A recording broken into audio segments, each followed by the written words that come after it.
Ahorita nos encontramos en este periodo de 2000 años que se llama también la época de la iglesia.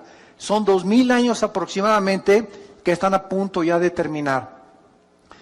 El próximo evento ahorita es el arrebatamiento de la iglesia. Somos sacados millones de personas desde Pentecostés hasta nuestros días del mundo.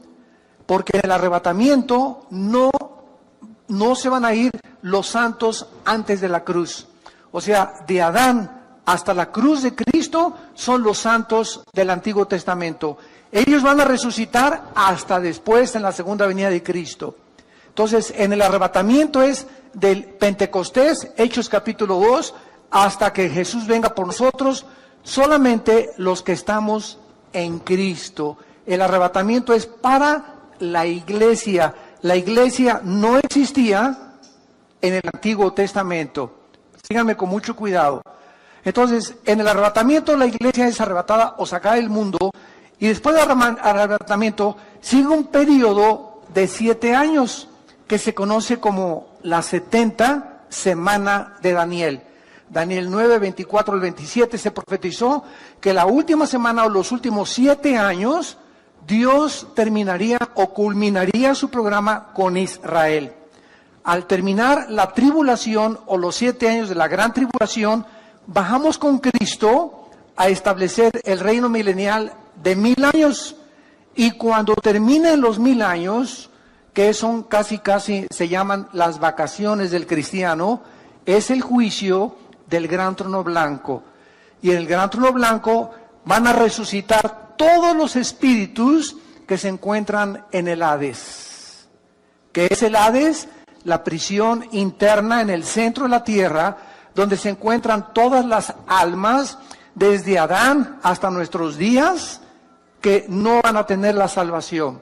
Y van a resucitar, por eso dice, el Hades entregó sus muertos para presentarse y demostrarles Dios lo burlones que fueron.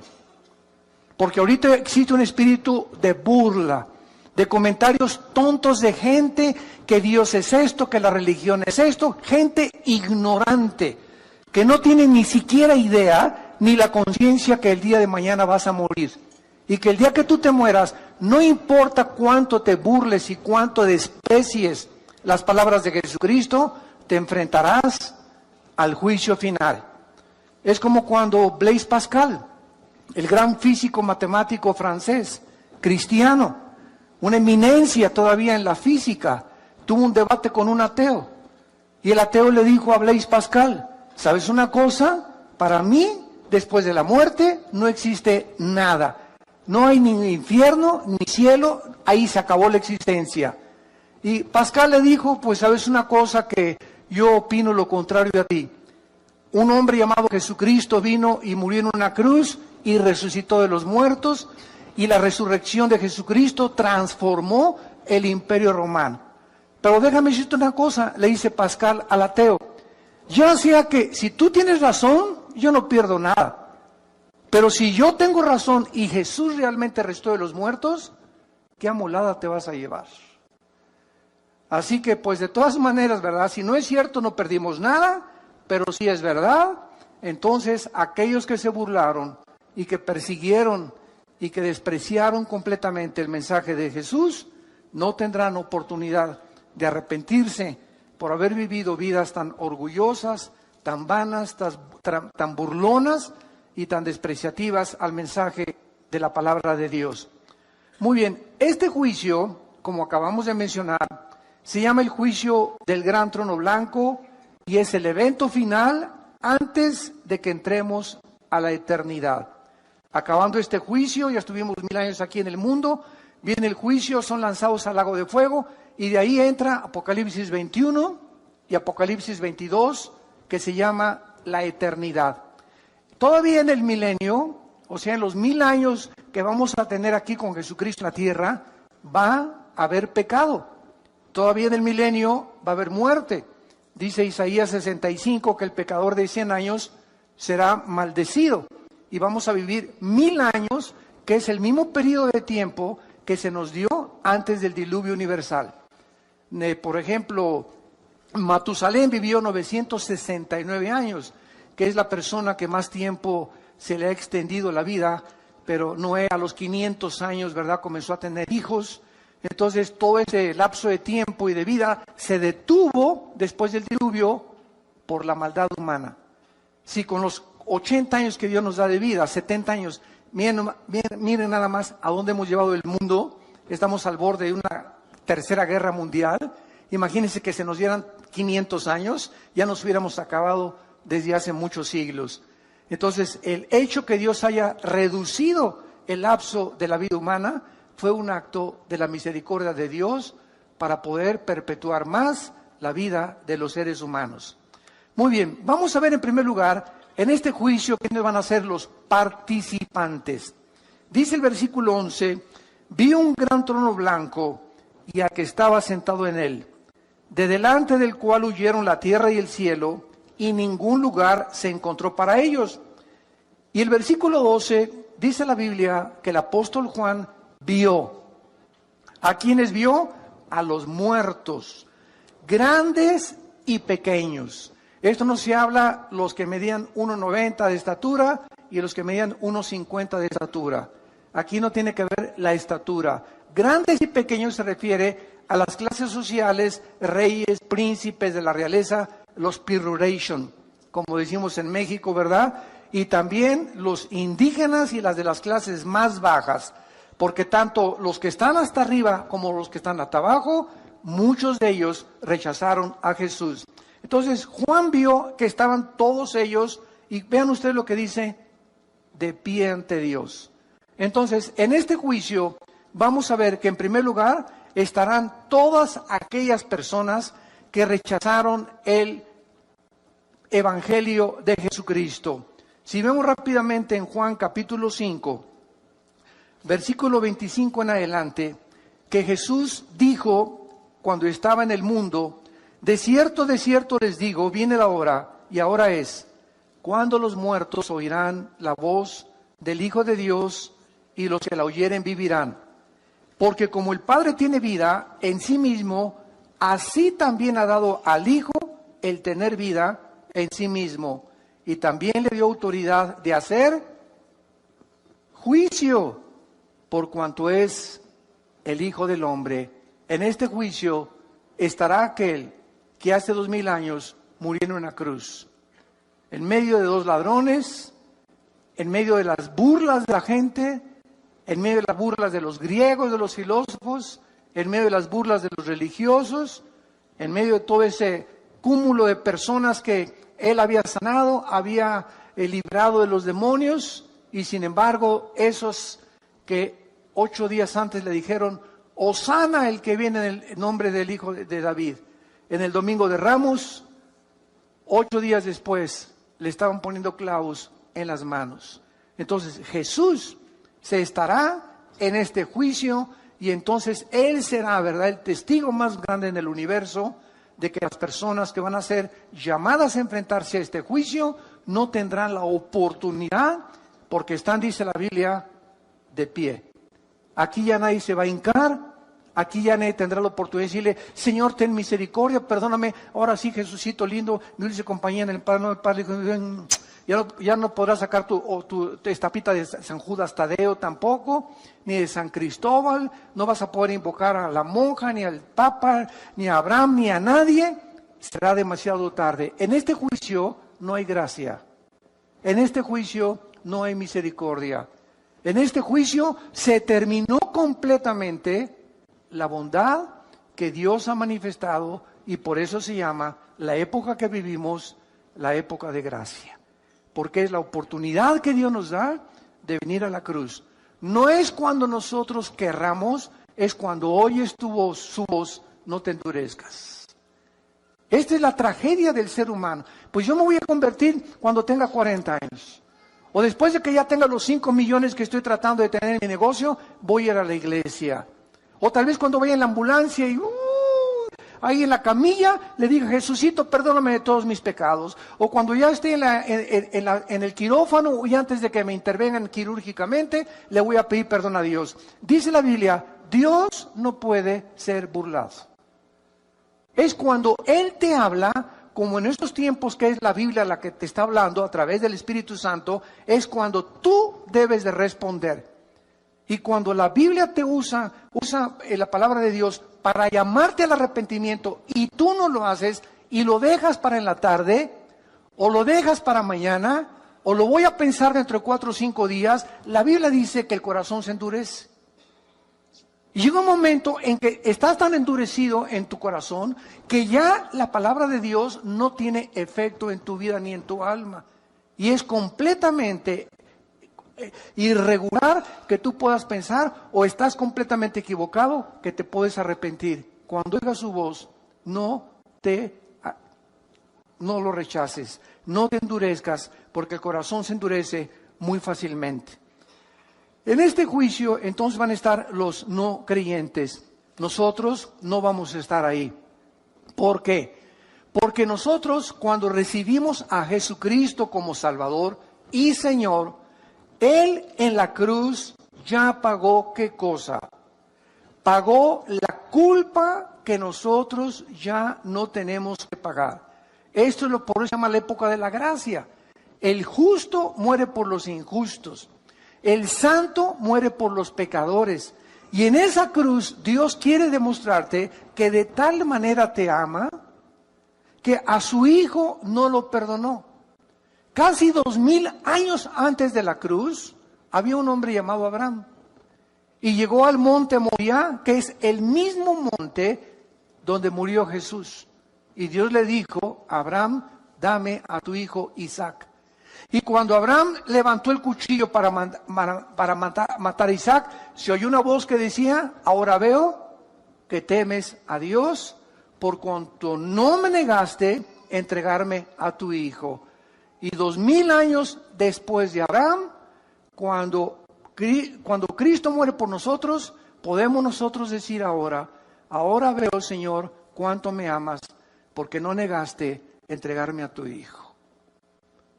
Abraham y Isaac fueron salvados. Dios no salvó a su hijo Jesucristo. Le salvó la vida a Isaac, pero no se la salvó a su hijo Jesucristo. Porque de tal manera Dios nos ha amado que Él entregó a su hijo en nuestro lugar y nosotros por sus llagas hemos sido completamente sanados. Entonces, cuando una persona recibe a Jesucristo, Dios lo declara justo. Se llama la justificación. La justificación nos libra completamente de la condenación eterna. Después de la justificación viene la santificación, que es el proceso a través del cual estamos siendo librados del poder del pecado. Y después viene la santificación, donde seremos libres del poder del pecado cuando resucitemos. A ver si lo pueden apuntar. Justificación, santificación, glorificación. Son las 3 etapas de la salvación. Justificación, fuimos libres de la condenación del pecado. Romanos 8:1, el que está en Cristo, nueva criatura es, ninguna condenación hay para el que está en Cristo Jesús. Esta es la justificación. Toda persona que ha recibido a Cristo ha sido justificada, declarada inocente en el tribunal cósmico de Dios.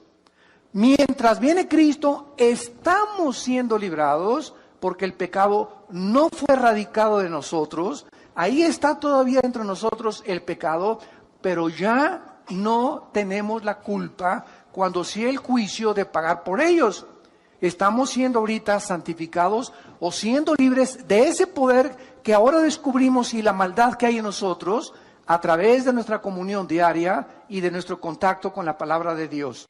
Esta es la palabra que se llama santo. Sean santos. Cada día trata de decirle no al pecado, no al pecado, no al pecado. Y mientras más rechaces el pecado en tu vida, más fuerza espiritual tienes dentro de ti y más poder de resistir las tentaciones.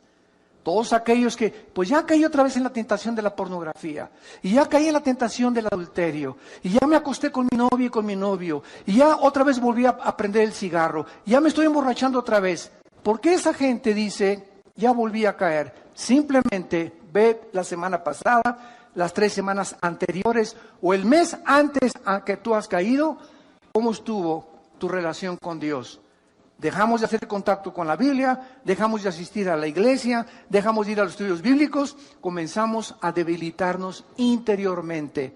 Y cuando enfrentemos la tentación, no tenemos fuerza para poder decirle, no me acuesto contigo, no me emborracho, no tomo esa droga, etcétera, etcétera, porque no tenemos el poder espiritual que Dios quiere que tengamos. Entonces, estamos siendo librados del poder del pecado y seremos libres hasta el tiempo de la resurrección. Ahora, esto es muy importante también. Cuando recibimos a Jesucristo, somos sellados por el Espíritu Santo. Efesios 1, 13 y 14. ¿Qué es un sello? Es espiritual, una impregnación que nos hace Dios con su Espíritu, que significa que le pertenecemos y que nos cuida. Hace muchos años, cuando yo vivía en un rancho, me acuerdo que nos levantamos a las 5 de la mañana a marcar a los becerros. Entonces, a las 5:30 de la mañana, agarramos un fierro calientísimo que lo poníamos ahí a calentar, y agarramos el becerrito o a la ternerita, y ¿qué le poníamos? La doble A, que era el símbolo, ¿verdad?, de la ganadería, o la S o el símbolo que sea. Y en ese momento ese becerrito crece y se hace vaca o se hace toro. Y si se brinca las trancas o se pierde y lo encuentra otro ganadero, ya no tiene por qué decir, ¿verdad?, es mío, porque está sellado, que implica propiedad y además protección. Los ganaderos honestos en aquel tiempo llegaban al rancho, oiga, pues trae una troca, ¿verdad?, una pick-up, aquí nos encontramos la ternerita o la vaca, y veo que trae el sello de su ganadería, y nos los devolvían, o hacíamos lo mismo nosotros cuando se pasaban a nuestro terreno. Entonces, el sello siempre implica protección. Cuando Dios nos sella, los demonios, porque nadie lo puede ver, hay muchos cristianos que no son cristianos. Y solamente los demonios y los ángeles a nuestro alrededor saben quiénes de nosotros somos verdaderamente sellados. Entonces, cuando estamos sellados, Dios nos sella para que los mismos demonios, mientras estoy cerca del Altísimo y habito cerca de sus alas, soy protegido de los demonios, porque los demonios saben quiénes tienen al Espíritu Santo. Entonces, este sello nos guarda y nos protege del mal, mientras nos mantengamos en comunión con el Hijo de Dios. Número 2, cuando nacemos de nuevo o cuando recibimos a Cristo, en ese momento somos regenerados por el Espíritu Santo. En otras palabras, nuestra antigua vida es despertada, el foco que tenemos apagado con el cual nacimos, que es el Espíritu, se prende y comenzamos a venir a la Biblia y comienzo a entender la Biblia. Y algo de la Biblia me comienza a atraer, comienzo a tener hambre de la palabra de Dios, porque he nacido espiritualmente. ¿Por qué? Porque he sido regenerado por el Espíritu de Dios. Y en tercer lugar, somos bautizados con el Espíritu Santo. Durante muchos años se estuvo pululando por ahí o propagando que esto yo le considero una herejía. De que, a ver, pásenle aquí los que no han recibido el bautismo del Espíritu Santo. Espérame tantito. La cristiandad no está dividida entre los que tienen el bautismo del Espíritu Santo y los que no tienen el bautismo del Espíritu Santo. Si no tienes el bautismo del Espíritu Santo, no formas parte del cuerpo de Cristo. Y si no formas parte del cuerpo de Cristo, no eres cristiano. Entonces, ¿cómo puedes decirme a mí que recibo a Cristo como un niño cuando nace, pues nació sin páncreas? O le faltan los pulmones? No nacimos incompletos. Dicen Colosenses 2 que estamos completos en Él. 1 Corintios 12, 13. Por un solo Espíritu fuimos todos bautizados y a todos se nos dio a beber del mismo Espíritu. No hay ningún cristiano que le falte nada. Dice 2 de Pedro capítulo 1, todas las cosas que pertenecen a la vida y a la piedad nos han sido dadas. Pasado, pretérito. No nos falta nada más que crecer en la gracia y en el conocimiento de Dios. Entonces no puede haber cristianos que les falta algo. Y lo más grave fue cuando se llegó a enseñar, y tienes que hablar en lenguas para dar evidencia que tienes al Espíritu Santo. Eso ya se convirtió en una herejía. ¿Por qué es una herejía? Porque el cristiano no es conocido por los dones, sino por el fruto. Los mormones hablan lenguas, los adventistas hablan lenguas, allá en las tribus de África hablan lenguas. Eso no es evidencia absolutamente de nada. La evidencia de que nosotros somos hijos de Dios es el fruto. Jesús dijo, por el fruto los conoceréis, no por los dones que pueden ser falsificados. Entonces esto es muy importante para que no tomemos 2 o 3 eventos en el libro de los Hechos y armemos una doctrina que porque en el libro de los Hechos unos creyeron y no habían recibido el Espíritu Santo, sea un patrón en el cual todos tienen que seguir. El libro de los Hechos es un libro narrativo, histórico, que cuenta la transición entre el judaísmo y el cristianismo. Y se necesitaban evidencias físicas porque aún no podían los cristianos entender porque las epístolas no habían sido escritas. No había sido escrito Romanos, ni Corintios, ni Efesios, ni Gálatas, ni Colosenses, ni Tito, ni las de Pedro, etcétera, etcétera. Estaban completamente desarmados y desnudos. Entonces, cuando los apóstoles escriben las cartas, las escriben para explicarles las cosas de los hechos y explicarles las doctrinas que recibieron de Cristo, como el apóstol Pablo, que estuvo 15 años en el desierto antes que los apóstoles reconocieran que él era realmente uno de ellos, o un apóstol, o como él se llama a sí mismo, el último de los apóstoles. Esto es muy importante, santos de Dios, porque la iglesia está llena de barbaridades. La iglesia está llena de doctrinas y tradiciones de hombres. Esta cosa de que el bautismo era algo que después de ese cristiano lo tienes que recibir, comenzó en los años 70 del siglo pasado. Hace 40 años, 50 años más o menos. Entonces así se van introduciendo cosas que se acaban aceptando como una verdad. Cuando la Biblia, regresamos a la Biblia y la Biblia nos vuelve otra vez a dar una reforma, una renovación de las cosas realmente como fueron escritas. Entonces, esta es la razón por la cual en el juicio del gran trono blanco los cristianos no vamos a formar parte.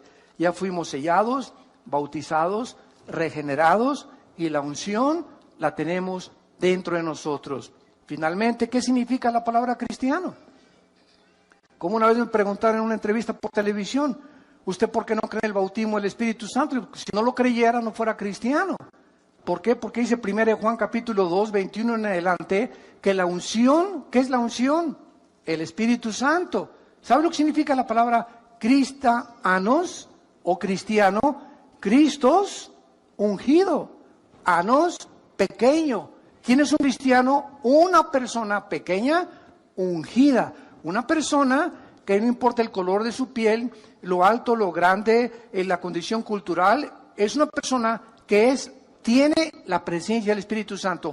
Si tú no tienes la presencia del Espíritu Santo, puedes ser católico, evangélico, venir a Vida Nueva, bautizado, remojado, revolcado, como le quieras llamar, mormón, testigo de Jehová, ciencia cristiana. Ninguna iglesia nos hace cristianos. Nos hace cristianos el bautismo del Espíritu Santo. Y la palabra bautismo, ¿qué significa? La palabra bautismo significa identificar, amalgar, hacer uno con otra persona. Entonces, cuando recibimos a Cristo, el Espíritu Santo nos une al cuerpo de Cristo, nos amalga, nos funde, nos identifica. Y en ese momento somos parte de su cuerpo, de sus huesos y de su carne. Y Él es la cabeza. Entonces, esto es el bautismo del Espíritu Santo, la operación mediante la cual el Espíritu Santo nos funde, nos amalgama en el momento de la conversión. No mañana ni horas después, en el momento que le recibo como mi Señor y mi Salvador. Y de ahí en adelante, solo me hace falta crecer en la gracia y el conocimiento de Dios. Estamos completos en Él. No hay cristianos que tengan algo y cristianos que no tengan algo. O somos completamente cristianos por la presencia del Espíritu Santo y formar parte del cuerpo de Cristo, o no somos cristianos. Tan sencillo como eso. Ahora muy bien, pasemos en segundo lugar. ¿Cuáles son los propósitos de Dios para este juicio? En primer lugar, purgar el pecado del universo. Cuando Jesús termine de juzgar al mundo en su trono blanco, de ahí en adelante, después del trono blanco, vean lo que dice Apocalipsis, el pasaje que tenemos estudiando en el versículo 11 y 2. Vi un gran trono blanco y al que estaba sentado en él, delante del cual huyeron la tierra y el cielo. Ningún lugar se encontró para ellos. Vean ustedes que es en el tiempo de este juicio cuando el cielo y el universo desaparecen para siempre. Los cielos y la nueva tierra no serán hasta después del milenio, después de este juicio. Es precisamente este juicio la culminación del programa profético de Dios. De ahí en adelante, después de este juicio, cielos y nueva tierra, donde ya no existe el pecado. Entonces, esta es la última cosa que hace Dios para purgar el pecado del universo. Y en este juicio estarán ahí todos los creyentes, todos los no creyentes, y verán el mundo que amaron, donde quisieron establecer sus propiedades, la fama, el éxito, la popularidad, ese mundo que pasa, que es vano, que es incierto, que es temporal, ese mundo donde ellos creían que podían triunfar o donde pusieron toda su esperanza y toda su herencia, así, ¡puf!, desaparecerá con todo el universo alrededor. Por eso la Biblia nos manda en 1 Juan, versículo 2, 15 al 17, amados míos, no améis al mundo. ¿No se contradice con que de tal manera amó Dios al mundo? Vemos aparentes contradicciones en la Biblia. Fue una muy buena pregunta que me hicieron. Oiga, ¿por qué dice en Juan 3:16, de tal manera amó Dios al mundo, y 1 Juan 2, 15 al 17, no améis al mundo? Juan, en el Evangelio de Juan capítulo 16 también, el mundo os aborrecerá. Entonces tenemos que entender claramente que cuando dice de tal manera amó Dios al mundo, se refiere a las personas. Y cuando dice la Biblia, no améis al mundo, se refiere a lo que Satanás le ofreció a Cristo. En Mateo capítulo 4, te ofrezco el mundo con su gloria, y la fama, y el poder, y el éxito, y el dinero, y todo. Tú no importa sobre quién pases, si quieres llegar a la cima y ser presidente o diputado, o tener una compañía, o ser el mejor deportista, o el mejor cantante. ¿Sabes una cosa? Que no te importe nada. Vende tu alma al diablo. Acepte el dinero que te estoy dando. El éxito y la popularidad que te voy a dar es lo que tú necesitas. Eso es el mundo. Los deseos de la carne, los deseos de los ojos y la vanagloria de la vida. Lo que el mundo nos quiere ofrecer es lo que nos manda Cristo, que no amemos. No nos vayamos con la finta. El mundo es como un espejismo que nos promete esto, sin embargo, cuando es como un regalo, hace mucho oí ese ejemplo, es como un regalo envuelto con muchos moños, y de repente abro el regalo, qué bonito regalo, y le quito los moños y descubro que está vacío, no hay nada ahí. Así es el pecado. Participas del pecado, pruebas del pecado, y cuando lo experimentas el pecado, te das cuenta que no hay nada que te haya podido llenar. Sigues más frustrado, más amargado, más desilusionado, porque ese vacío solo lo puede llenar el Hijo de Dios. La mujer samaritana, la chulis, llevaba 5 maridos. Juan capítulo 4. ¿Y qué estaba buscando esta mujer? No ha cambiado la cultura, lo que en el siglo XXI siguen buscando artistas y no artistas, etcétera. Miss México, Miss Guerrero, Miss Universo, la señora de por acá, la señora de Polanco, la señora de Tlalnepantla, la señora de La Lerma, la señora de Metepec, la señora de Toluca. Miles de mujeres están buscando y miles de hombres también. ¿Qué cosa? Pues Sancho Panza, tienes panza de Sancho Panza, ya no me satisface, voy a buscar otro hombre. Y voy a buscar otro hombre. Voy a buscar a alguien que me haga feliz. Pues esta señora ya tiene cara de Tonina Jackson, ¿verdad? Pues la voy a cambiar ya. Y voy a buscar a alguien más bonita. Y así hay personas, un divorcio, 2, 3, 4, 5, 6. Esta mujer llevaba 5 divorcios. ¿Por qué? Dice la Biblia que era una mujer inmoral. Era una mujer que quería encontrar en los hombres, a descubrir un hombre que le hiciera feliz. Y Jesús le dijo, puedes seguir con esa misma trayectoria. Casarte con el 6, con el 7, con el 8 y vas a llegar a donde llegó la gran artista de cine de Hollywood, Elizabeth Taylor, que rompió el récord con 9 mariditos, la chulis. 9 maridos, uno tras otro, tras otro. Era tan bonita y tan preciosa esa artista que a ningún hombre con el cual se casó creyó que lo merecía. No, yo merezco mejor otro príncipe, yo merezco un rey, yo merezco estas cosas. Sé con artistas, con escritores, etcétera, etcétera. Y murió, ¿verdad?, en la soledad con otra gran artista, Marilyn Monroe. Otra artista de Hollywood también, ¿verdad? Buscando en la fama y todo, la encuentran en su cama, suicidada por una sobredosis de drogas. Y así podríamos continuar de tanta gente que cree que en los hombres, en las mujeres, en el sexo, en el dinero, en el éxito, en la fama, en la popularidad, se encuentra el propósito y la razón por la cual Dios nos creó al mundo. Todas estas cosas le dijo Dios a la mujer samaritana, de esa agua vuelve a beber y volverás a tener sed. Mas el agua que yo te ofrezco será una fuente de agua viva que salte para vida eterna. Solo Jesús, lo que Él nos ofrece, verdaderamente nos va a satisfacer y nos va a llenar. Mientras tú no estás a Jesús, estás abriendo pozos con agua podrida, con agua echada a perder. Del pozo que tú quieras sacar el agua, nunca va a satisfacer lo que solo Jesús nos puede dar. En segundo lugar, este juicio no solamente es para purgar el pecado y desaparecer el universo y el mundo y la creación del todo, sino también para vindicar en segundo lugar la justicia de Dios. Puesto que los juicios de Dios jamás son arbitrarios ni injustos, las personas que están en este juicio, vean ustedes el versículo 12 de Apocalipsis 20, serán juzgadas por las cosas que estaban escritas según sus obras. Qué interesante es esta declaración. Qué paradójico. No somos salvados por las obras, ¿de acuerdo? Dice Efesios 2, 6 y 7, y 8 y 9, que no fuimos salvados por las obras, sino por la fe. Y es un don de Dios. Pero cuando tú te mueras, tus obras que no te salvaron serán usadas para juzgarte.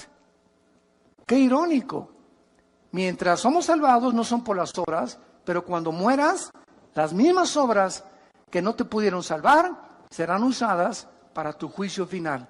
Y entonces todo lo que hiciste, y ahí podrá, ¿verdad?, llegar una persona y decirle, oiga, oye Jesucito lindo, pero fui bueno con mi esposa de vez en cuando, y en Navidad le regalé dulce a los niños, y entonces Jesús le va a decir lo que le dice el juez a un asesino. A ver, pitirijas, pásale para adelante. Tiene 50 años de prisión. Y le contesta el pitirijas al juez, oiga, señor juez, pero también soy buen esposo y le di dulce a los niños y construí 3 asilos. Y el juez le contesta, pitirijas, pero no estás siendo juzgado por eso, estás siendo juzgado por el crimen que cometiste. Las buenas obras que tú hiciste no te son tomadas en cuenta. Estás siendo juzgado no por lo que hiciste bueno, sino por lo que dejaste hacer al matar a una persona. Entonces nadie podrá en aquel tiempo con Dios decirle, es que hice un convento para las monjitas, acuérdate de eso, Jesús. Allá en Coyoacán tuve un convento para las monjitas y me vestí de Santa Claus en diciembre para regalarles a los niños. No vas a ser juzgado por eso, vas a ser juzgado por los pecados que van a estar en el libro de las obras escritas desde que tú naciste. Y no habrá nada, absolutamente ningún abogado, por más dinero que hubieras tenido, que te pueda absolver. Y en tercer lugar, esto es lo más importante, este juicio tendrá como propósito determinar el castigo de cada quien. No crean que todos van a irse, ¿verdad?, al infierno y todos van a purgar el mismo castigo y el mismo dolor y las mismas torturas y los mismos sufrimientos, de ninguna manera. Veamos en Mateo capítulo 11. ¿De qué forma no es verdad que todos en el infierno o en el lago de fuego van a sufrir igual? De ninguna manera. Hay muchísimas evidencias, como lo vamos a leer, que las personas serán juzgadas en base al conocimiento que tenían y a las oportunidades que tuvieron mientras estaban vivos para arrepentirse y recibir a Cristo. Antes de leer Mateo 11, por ejemplo, ¿qué de las personas musulmanes o hindúes? Y esta pregunta siempre me la han hecho en los debates. ¿Qué de las personas, oiga, que nunca oyeron hablar de Cristo? Mi tío fue hindú, mi tío fue budista, mi tío fue por allá en una isla, y hay millones de personas, y esto es una realidad, no lo podemos negar. Todavía hay millones de personas en el mundo que nunca han oído hablar de Cristo. ¿Cómo las va a juzgar Dios? Es una muy buena pregunta y la Biblia nos da la respuesta. Pero lo vamos a ver después en Romanos 2. Veamos ahorita aquí en Mateo 11 y ahorita contestamos esa pregunta. Versículo 20. Mateo 11, versículo 20. Entonces, habla de Jesús, comenzó a reconvenir a las ciudades en las cuales había hecho muchos de sus milagros, porque no se habían arrepentido, diciendo: de ciudades donde vieron milagros y no se arrepintieron. ¡Ay de ti, Corazín! ¡Ay de ti, Betsaida! Porque si en Tiro y en Sidón se hubieran hecho los milagros que han sido hechos en vosotros, tiempo ha que se hubieran arrepentido en Sicilio y en ceniza. Por tanto, les digo que ¿cuándo es el día del juicio? El que estamos estudiando del gran trono blanco en Apocalipsis 20, del 11 al 15. En el día del juicio será, ¿qué cosa? Más tolerable el castigo para Tiro y para Sidón que para ustedes. Jesús les dice a dos ciudades: Tiro y Sidón serán castigadas menos en el día del juicio. ¿Por qué? Porque en Tiro y Sidón no hice los milagros que hice con ustedes. Mientras más milagros veas y mientras más oigas y más te endurezcas, más grande será tu castigo. Y tú, Capernaum, versículo 23, que eres levantada hasta el cielo, hasta el Hades serás abatida. Porque si en Sodoma se hubieran hecho los milagros que han sido hechos en ti, habían permanecido hasta el día de hoy. Por tanto, les digo que otra vez, ¿cuándo? En el día del juicio será más tolerable el castigo para la tierra de Sodoma que para ti. Es increíble lo que Jesús declara en este pasaje. Los sodomitas, que eran homosexuales, recibirán mucho menos castigo que los habitantes de Capernaum. ¿Por qué? Porque los sodomitas nunca vieron a Jesús. En Sodoma no había Biblia, en Sodoma no había predicadores, pero en Capernaum vieron al Hijo de Dios predicar la palabra de Dios y hacer milagros, y con todo y esto lo rechazaron. Entonces, Dios es un Dios justo, no puede castigar a aquel a quien le haya dado más evidencias de la existencia de Dios, de aquellos que nunca han tenido la evidencia de que Dios existe, más que desde luego en el universo. Y vamos a ver la respuesta que nos quedó pendiente de qué será de todas aquellas personas que realmente nunca conocieron a Dios. A esas personas, lo voy a contar ahorita, vean Romanos capítulo 2, vamos para allá. Esas personas yo siempre les digo: mira, no te preocupes por Chencho y por Chencha y por Pancho y por Pancha. ¿Y qué de mi mamá? ¿Y qué de mi papá, que era católico? ¿Y qué de mi abuelita que nunca se van a ir al infierno? ¿Sabes una cosa? Preocúpate por ti. Preocúpate por tu condición, no te preocupes por los demás.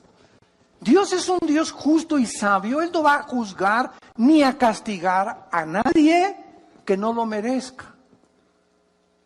Preocupémonos por la condición de nosotros. En Romanos capítulo 12, el apóstol Pablo, de una forma magistral, describe claramente esta incógnita que existe y que la Biblia nos revela. Versículo 12 en adelante. Porque todos los que sin ley han pecado, sin ley también perecerán. Y todos los que bajo la ley han pecado, por la ley serán juzgados. Porque no son los oidores de la ley los justos ante Dios, sino los hacedores de la ley serán justificados. Porque cuando los gentiles que no tienen ley hacen por naturaleza lo que es de la ley, estos, aunque no tengan ley, son ley para sí mismos, mostrando la obra de la ley escrita en sus corazones, dando testimonio su conciencia y acusándoles o defendiéndoles sus razonamientos, en el día en que Dios juzgará por Jesucristo los secretos de los hombres. Vean lo que acaba Pablo de explicarnos. Nada más hay dos tipos de personas que han nacido en este mundo. Los que hemos tenido el privilegio, y acordémonos que después del privilegio vienen las responsabilidades, ¿verdad? Los que tenemos la oportunidad de haber tenido padres cristianos, o ustedes que tienen padres cristianos, o todos los que han asistido a las iglesias cristianas en el mundo entero y han oído la palabra de Dios. Por todo lo que has oído vas a ser juzgado. Por todo lo que tú has oído vas a ser juzgado. Y hay otras personas que no tienen Biblia, que nunca se les predicó. Estas personas que nunca tuvieron la oportunidad de oír lo que tú y yo hemos escuchado, es lógico que si Dios es justo, va a juzgar al que mucho se le da, mucho se le pedirá. Entonces, a nosotros que vivimos bajo la ley de Dios y conocimos la ley de Dios y conocimos el evangelio de su gracia, nos va a pedir 50 veces más que las personas que jamás oyeron de Dios ni de Cristo. Muy bien, ¿qué parámetro va a usar Dios con estas personas que nunca tuvieron Biblia ni oyeron de Cristo? Sus conciencias. ¿Qué es la conciencia? Con dentro, ciencia, conocimiento. Es un conocimiento interno que los aztecas, los chichimecas, los náhuatls, los aucas en el Ecuador y las tribus que tú me quieras mencionar en el mundo entero, por más salvajes desde que comenzó la humanidad y por más alejados de cualquier civilización, todos los seres humanos sabemos que matar es malo.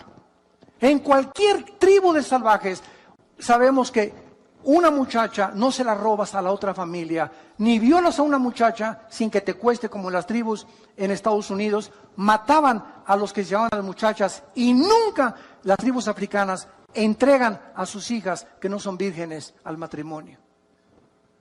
Ni tampoco ningún jefe de ninguna tribu se mete con la esposa del otro jefe de la tribu. Algo hay en la conciencia que tenemos ya los seres humanos desde que nacimos, porque no somos yeguas ni caballos no capados, ni caballos que relinchan por las mujeres como los caballos lo hacen cuando entran en su celo. Tenemos un control, somos agentes morales, no somos animales y vamos a ser juzgados. Si nunca oí la Biblia, pues Dios me va a juzgar. ¿Cómo respondí a esa conciencia? Ahora, ¿cómo respondió a esa conciencia? Es un secreto. Porque nadie podrá saber si tu abuelita tenía por ahí su rabo verde. O si tu abuelito, que fue el jefe de la iglesia y ante el mundo un héroe y un cantante y un grande escritor y un grande político, y a su entierro fueron 10,000 personas, o ese artista fueron 10,000 personas y lo veneraron en Bellas Artes, nadie sabe en la intimidad quién era esa persona más que Dios. Por lo tanto, no podemos juzgar. Por eso Jesús dijo, no juzguéis para que no seáis juzgados. No podemos emitir un juicio condenatorio o un juicio de liberación. No, esa persona debe estar en el cielo porque Él regaló todo a los niños pobres y sus canciones eran todas las canciones de Navidad.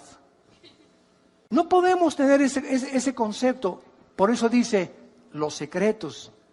Todos tienen un closet donde tienen colgado un esqueleto.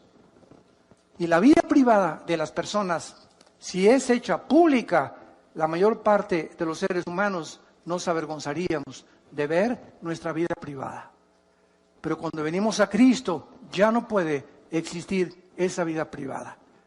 Ya no puede ser uno en tu casa y otro con tus amigos y otro en la intimidad. Sí, mi amor, te quiero con cuernos de oro y hago así cada vez que te veo. Y tienes un amante y robas